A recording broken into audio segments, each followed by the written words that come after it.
Arthur était plongé dans l'obscurité de sa cellule, hanté par les événements des derniers jours. La froide réalité de sa situation le frappait de plein fouet.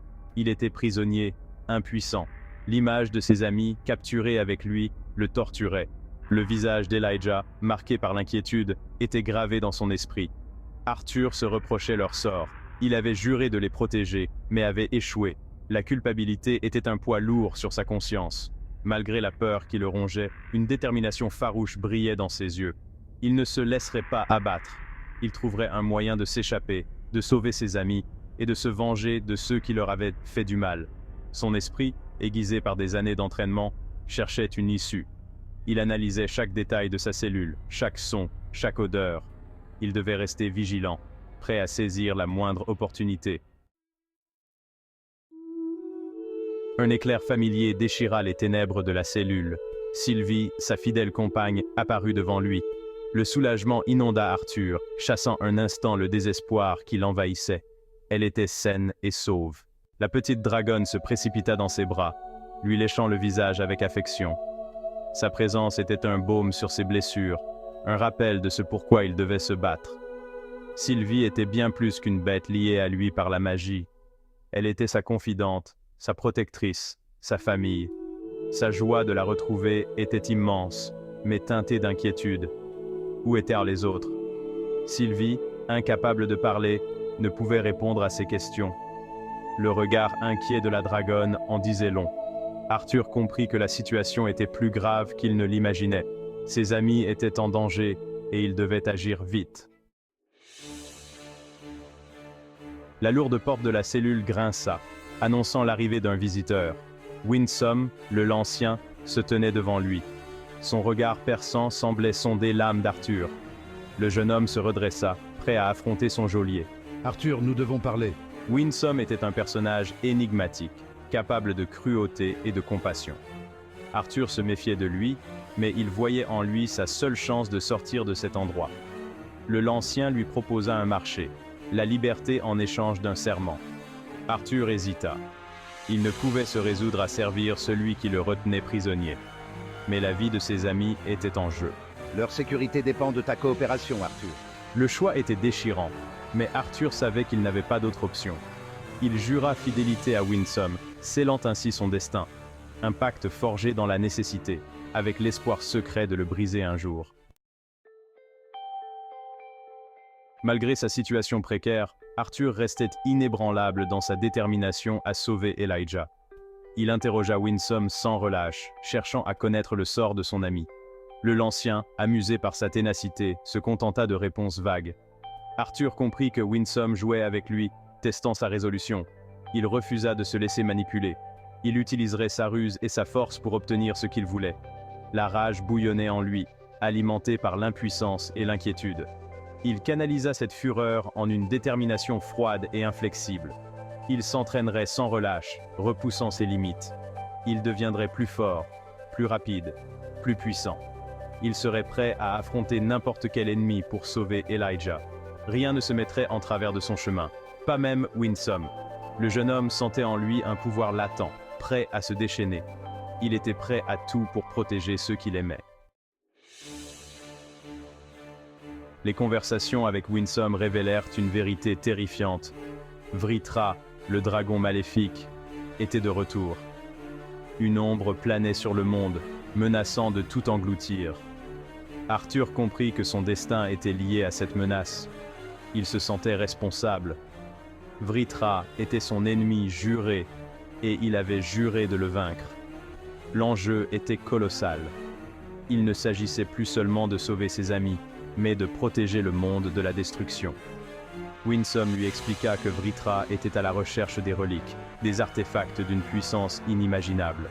S'il les réunissait, il deviendrait invincible. Arthur devait l'arrêter à tout prix. Le poids du monde reposait sur ses épaules, mais il ne flancherait pas. Il avait déjà affronté la mort, bravé l'impossible. Il puiserait dans ses peurs et ses doutes pour trouver la force de combattre.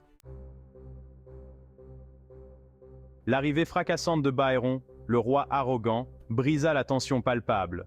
Sa rage était visible, son regard brûlant de colère.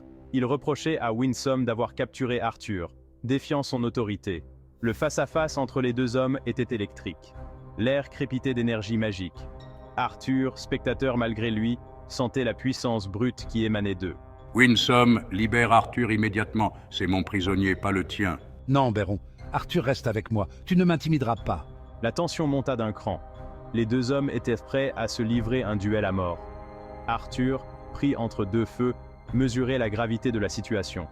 Il était un pion dans un jeu de pouvoir qui le dépassait. Il devait trouver un moyen de sortir de cet imbroglio sans mettre sa vie en danger. Au milieu du chaos, Winsome prit une décision inattendue. Il annonça qu'Arthur serait envoyé chez les elfes, une race puissante et mystérieuse. Le jeune homme serait confié à leurs soins pour parfaire son entraînement.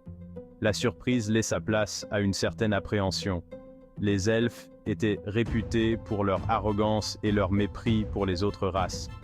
Arthur se demandait ce qu'il attendait dans ce nouveau territoire inconnu.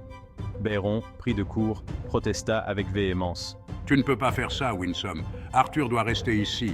Mais Winsome resta inflexible. Sa décision était prise. Arthur comprit que son destin prenait un nouveau tournant. Il quittait le monde qu'il connaissait pour s'aventurer vers l'inconnu. Une lueur d'espoir brillait dans ses yeux.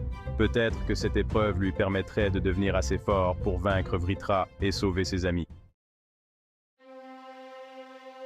Le voyage vers le territoire elfique fut long et pénible.